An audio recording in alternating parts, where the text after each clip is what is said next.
গাজার ধ্বংসস্তূপ থেকে একদিনে ৯৪ জনের দেহাবশেষ উদ্ধার। সম্মান দিলে ইউক্রেনের পর আর কোনো যুদ্ধ করবে না রাশিয়া। ইউক্রেনের বন্দরে ক্ষেপণাস্ত্র হামলা রাশিয়ার, নিহত ৭। ফিলিস্তিনের গাজা উপত্যকার প্রধান শহর গাজা সিটির বিভিন্ন এলাকার ধ্বংসস্তূপ থেকে গতকাল শনিবার সারাদিন ৯৪ জনের দেহাবশেষ উদ্ধার করেছেন গাজার বেসামরিক প্রতিরক্ষা বাহিনীর সদস্যরা। পরে দেহাবশেষগুলো গাজার প্রধান হাসপাতাল আল শিফা মেডিকেল কমপ্লেক্সের ফরেনসিক বিভাগকে হস্তান্তর করেন তারা।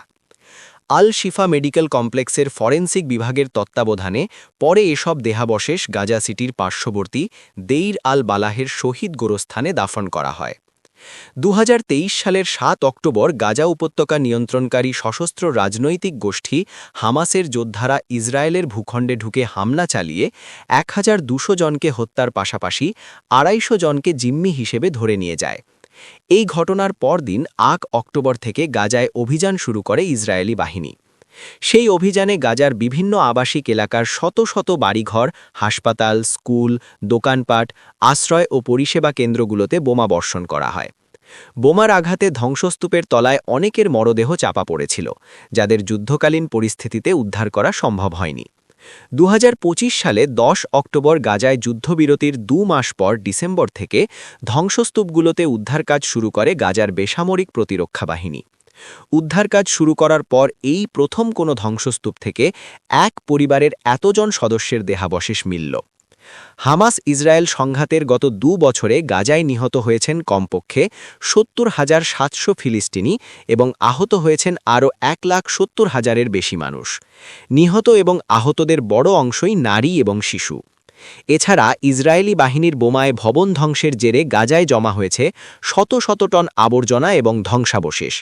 এই আবর্জনা সরানোও এখন একটি বিশাল চ্যালেঞ্জের ব্যাপার।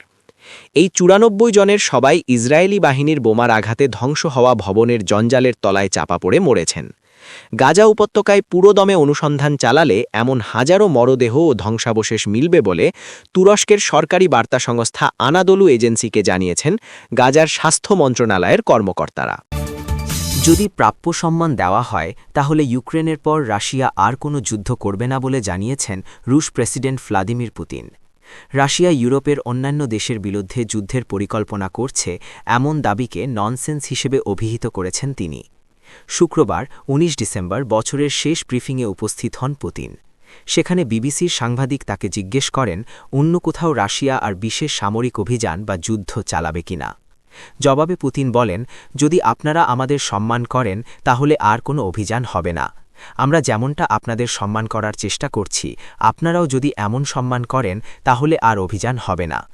এর আগে গত সপ্তাহে রুশ প্রেসিডেন্ট জানান রাশিয়া ইউরোপের বিরুদ্ধে কোনো যুদ্ধের পরিকল্পনা করছে না, কিন্তু যদি যুদ্ধ বাধে তাহলে লড়াই করতে রাশিয়া প্রস্তুত আছে। এছাড়া তিনি শর্ত দেন, যদি ন্যাটোর পূর্বাঞ্চলীয় প্রসারণে নিয়ে ইউরোপ কোনো প্রতারণা না করে তাহলে আমরা যুদ্ধ করব না। কৃষ্ণসাগরের তীরবর্তী ইউক্রেনের ওডেসা বন্দরে ক্ষেপণাস্ত্র হামলা চালিয়েছে অভিযানরত রুশ বাহিনী। এতে অন্তত ৭ জন নিহত হয়েছেন এবং আহত হয়েছেন আরও কমপক্ষে ১৫ জন। গতকাল শুক্রবার সামাজিক যোগাযোগ মাধ্যম টেলিগ্রামে পোস্ট করা এক বার্তায় এ তথ্য জানিয়েছেন ইউক্রেনের উপপ্রধানমন্ত্রী ওলেক্সিয়ে কুলেবা। টেলিগ্রাম পোস্টে কুলেবা বলেন, আজ সন্ধ্যার পর ওডেসার বন্দর অবকাঠামোকে লক্ষ্য করে ব্যালিস্টিক ক্ষেপণাস্ত্র হামলা চালিয়েছে রুশ বাহিনী।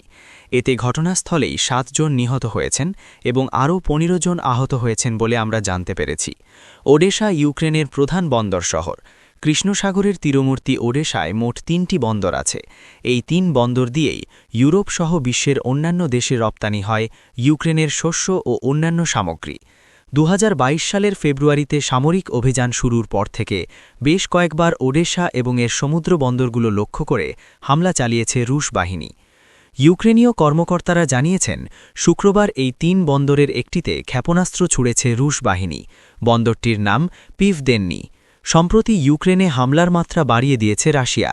গত বৃহস্পতিবার ওডেসার দক্ষিণ পশ্চিমাঞ্চলে একটি সেতু ক্ষেপণাস্ত্র ছুঁড়ে ধ্বংস করে দেয় রুশ সেনারা। সেতুটি ধ্বংসের ফলে ইউক্রেনের প্রধান নদবন্দর রেনি এবং মলদোভা ও রোমানিয়া ক্রসিংয়ের সঙ্গে ওডেসার যোগাযোগ বিচ্ছিন্ন হয়ে যায়।